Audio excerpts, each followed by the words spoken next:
जय हिंद।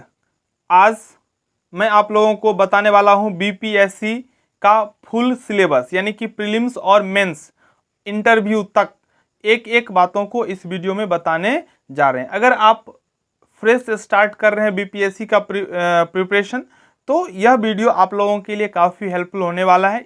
इसलिए इस वीडियो को शुरू से लेकर अंत तक देखें। कोई भी एग्ज़ाम देने से पहले उस एग्ज़ाम का जो सिलेबस होता है वह जानना बहुत ही ज़रूरी है। बिना सिलेबस जाने अगर हम उसका प्रिपरेशन करेंगे तो हम कभी भी सफल नहीं हो पाएंगे। तो सफल होने के लिए, कम समय में अपने लक्ष्य पर पहुंचने के लिए हमें सिलेबस का जानकारी होना बहुत ही ज़रूरी है। तो आज हम इस वीडियो में सिलेबस के बारे में जानकारी एक एक करके जानेंगे। अगर आपको कहीं भी कोई डॉट रह जाता है तो आप ज़रूर कमेंट बॉक्स में कमेंट कीजिए, तब आपका डॉट हम कमेंट के थ्रू ही सॉल्व कर देंगे। लगातार आप लोगों के लिए कोई ना कोई वीडियो इम्पोर्टेंट जो बीपीएससी के आने वाले एग्ज़ाम के लिए होगा या बीपीएससी के प्रिपरेशन से जुड़ा होगा, इस चैनल के माध्यम से आपको मिलेगा। तो इसलिए आप लोग इस चैनल को ज़रूर सब्सक्राइब कर लें, ठीक है। चलिए, तो अब हम बात करते हैं BPSC prelims exam syllabus and pattern. मैं आप लोगों को बता दूं, बीपीएससी का एग्ज़ाम 3 लेवल में होता है। पहला हो गया प्रीलिम्स। प्रीलिम्स जब आप क्वालिफाई कर लेते हैं तब आप जाते हैं मेंस एग्ज़ाम में, ठीक है। जब आप मेंस का भी एग्ज़ाम क्वालिफाई कर लेते हैं तब आप जाते हैं इंटरव्यू में। जब आप इंटरव्यू भी क्लियर कर लेते हैं तब आपको अधिकारी बनने से कोई रोक नहीं सकता है, आपको अधिकारी बनना तय है। तो 3 लेयर में, 3 स्टेज में बीपीएससी का एग्ज़ाम होता है। तो प्रीलिम्स के बारे में अब हम जानते हैं। तो इसका जो एग्ज़ाम का नाम है वह है कंबाइंड कॉम्पिटिटिव एग्ज़ाम प्री, ठीक है। कंडक्टिंग बॉडी यानी कि यह एग्ज़ाम कंडक्ट कौन करता है, तो यह एग्ज़ाम कंडक्ट करता है Bihar public service commission, short में बीपीएससी कहा जाता है, ठीक है। नंबर ऑफ पेपर्स, तो एक ही पेपर होता है, ठीक है। पेपर का जो संख्या होता है एक होता है, जिसका नाम है जनरल स्टडीज। जब आप एग्ज़ाम देंगे तो OMR शीट में सब्जेक्ट का नाम भरना होता है। मैंने देखा है बहुत सारे स्टूडेंट्स को सब्जेक्ट के बारे में पता नहीं होता है, वो पूछने लगते हैं वहाँ जो वीक्षक होते हैं जो सब्जेक्ट में क्या भरूं, जबकि स्पष्ट रूप से एडमिट कार्ड पे भी लिखा होता है सब्जेक्ट में जनरल स्टडीज। तो ये सब्जेक्ट हो गया, ठीक है। ड्यूरेशन, ये 2 आवर्स का एग्ज़ाम होता है, ठीक है। अब मैं बताता हूँ क्या सब होता है इसमें। पहला जनरल साइंस, सामान्य विज्ञान, events of national and international importance, जो राष्ट्रीय और अंतर्राष्ट्रीय महत्व के जो भी घटना होते हैं वो। उसके बाद history of Bihar and Indian history, history of Bihar, Bihar का इतिहास और भारत का इतिहास। फिर geography, geography of Bihar, Indian polity and economy.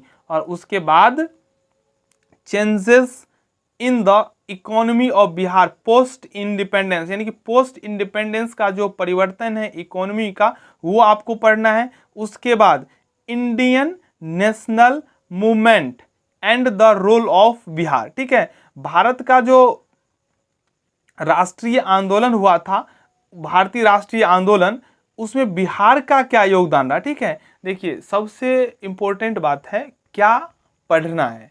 ये है ही, हम सभी जानते हैं जो क्या पढ़ना है, लेकिन क्या पढ़ना है इससे ज़्यादा यह जानना जरूरी होता है जो हमको क्या नहीं पढ़ना है, क्योंकि बहुत वाइड क्षेत्र है। खास करके बीपीएससी का जो प्रीलिम्स होता है उसमें जीएस का पूरा भाग होता है, ठीक है। 10 मैथ का क्वेश्चन होता है मात्र, ठीक है। 140 जीएस ही होता है, ठीक है। Science, history, geography, polity, economy सब मिला के।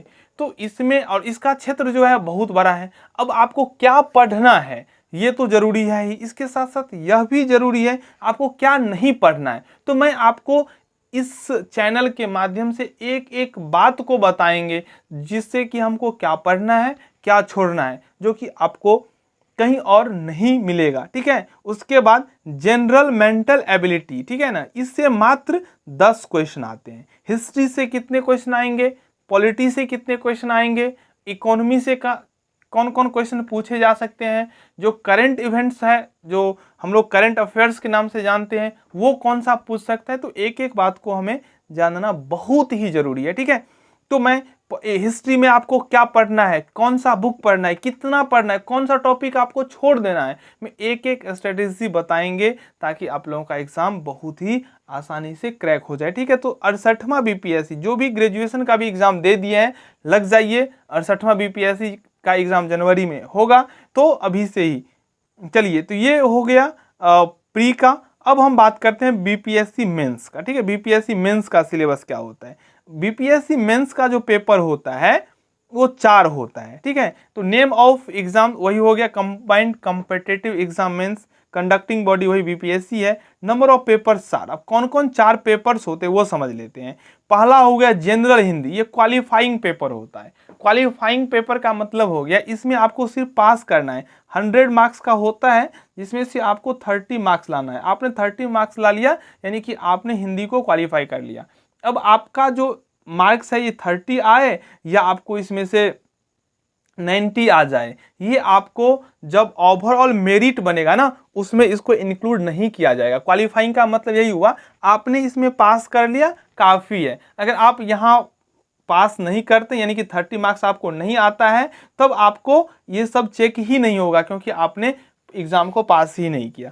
जनरल हिंदी में आपने क्वालिफाई कर लिया, बस कहानी खत्म। अब आपको आगे देखना है, इसका मात्र इतना ही योगदान है। मैं उम्मीद करता हूं आपको समझ में आ गया होगा। उसके बाद general studies paper 1, general studies paper 2, ये 300 मार्क्स का होता है। फिर ऑप्शनल सब्जेक्ट, ये आपको चूज करना पड़ता है। 34 सब्जेक्ट हैं जिनमें से कोई एक आपको चूज करना है, ये भी 300 मार्क्स का होता है। तो 300 दिया 900 मार्क्स हो गया यहाँ पे मेंस में, और 120 मार्क्स का होता है इंटरव्यू। ये 1020 पर आपका फाइनल मेरिट तैयार होता है। उस 1020 में से आपको जितना मार्क्स आएगा वही आपको अधिकारी बनाने में मदद करेगा। तो मैं आशा करता हूं आपको ये भी समझ में आ गया होगा 4 पेपर में। ये सब प्रीलिम्स का जो एग्जाम होता है वो ऑब्जेक्टिव होता है, ये मेंस का जो एग्जाम होता है वो डिस्क्रिप्टिव होता है। उसको इसमें आपको लिखना होता है। ड्यूरेशन जो है ना सबका 3 घंटा मिला है, 3 आवर्स ईच।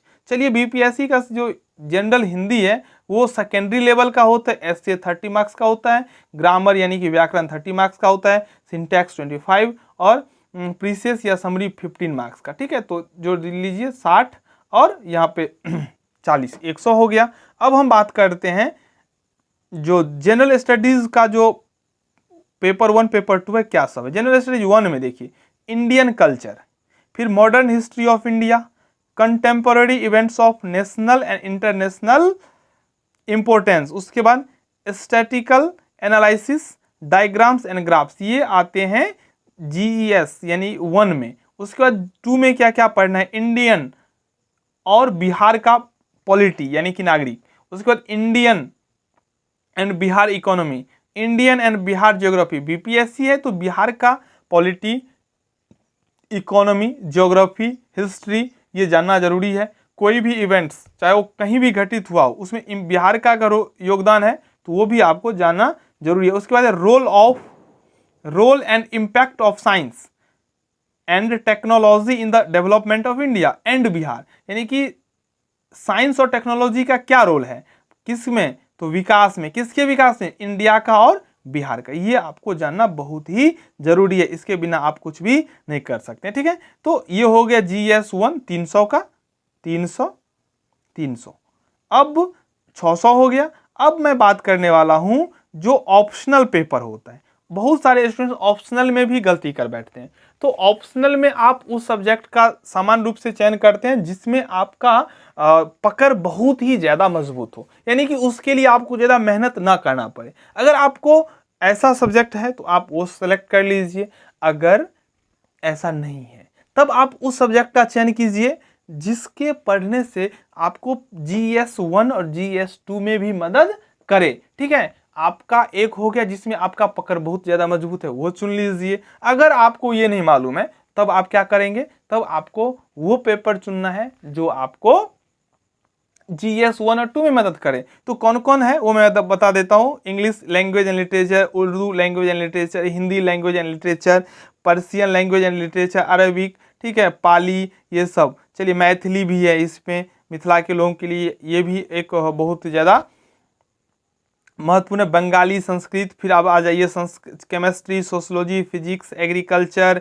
उसके बाद physics, sociology, statics, botany, zoology, philosophy, political science and international relation, psychology, public administration, labour and social welfare, management, mathematics, mechanical engineering, geography, geology, history, law, civil engineering, देखिए बहुत सारा है, economics, commerce and accountancy, electrical engineering, animal husbandry and veterinary science, anthropology. ये 34 में से आपको कोई एक चुनना है ऑप्शनल पेपर में। तो फॉर्म अप्लाई करते वक्त आपको इन सब बातों को ध्यान देना बहुत ही जरूरी है। मैं उम्मीद करता हूं जो बीपीएससी के सिलेबस से आपको कोई डाउट नहीं होगा। नेक्स्ट वीडियो में हम कौन सा बुक आपको पढ़ना है, क्या क्या पढ़ना है, उस बुक में क्या पढ़ना है, क्या छोड़ देना है, सही बातों को डिस्कस करेंगे। अभी के लिए इतना ही। अगर आपको अच्छा लगा हो तो प्लीज़ इस वीडियो को अधिक से अधिक शेयर कीजिए, ताकि और अधिक से अधिक स्टूडेंट्स इस चैनल के माध्यम से